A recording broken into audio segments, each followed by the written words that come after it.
Unë gjithmonë jam I gatshëm për takime, për konsultime konstruktive, për bashkëpunim në mirëbesim dhe gjithashtu për konsenzus e kompromis. Kam ofruar 2 kompromise.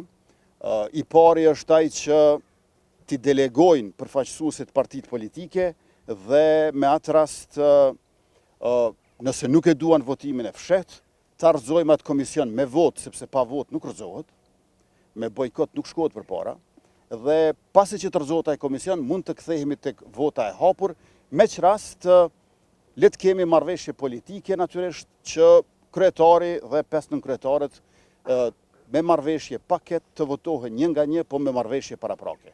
Ose kompromisi tjetër është ofruar një anshëm nga kandidatja jon Albulena Haxhiu, e cila, siç e dini, ka deklaruar të premten që nëse nuk votohet me votim të fshehtë, nuk do të ketë nevojë të votohet 2 herë për të. Ajo tërhiqet. Le të aprovojmë votimin e fshehtë, o fiton Albulena, o ne e sjellim një emër tjetër. Nuk e kuptoj pse gjithë kjo rezistencë e partive opozitare kundër votimit të fshehtë, kur dihet që me 9 shkurt, qytetarët e Republikës Kosovës kanë votuar me votë të fshehtë, të lire, demokratike dhe kanë bërë vetëvendosin fituese. Ne I kemi 48 deputet, PDK-ja 24, LDK-ja 20, pra PDK plus LDK nuk bojnë sa vetëvendosja. Kjo është fakt I jetës, fakt demokratik me të cilën duhet të pajtohen.